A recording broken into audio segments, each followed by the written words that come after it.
В сърцето на Италия, скрит в лагуната на Венеция, се намира малък, на пръв поглед обикновен остров.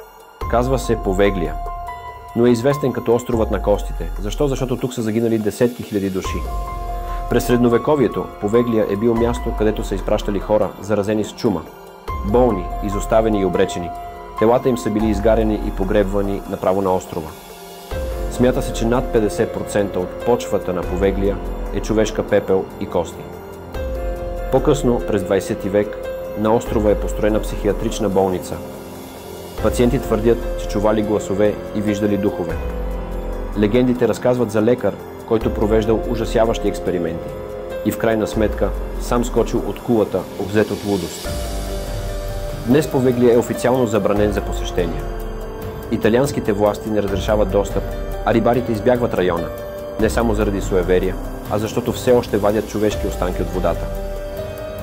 Островът на костите – реална история или прокълнато място? Ще посмееш ли да стъпиш там? Напиши в коментарите.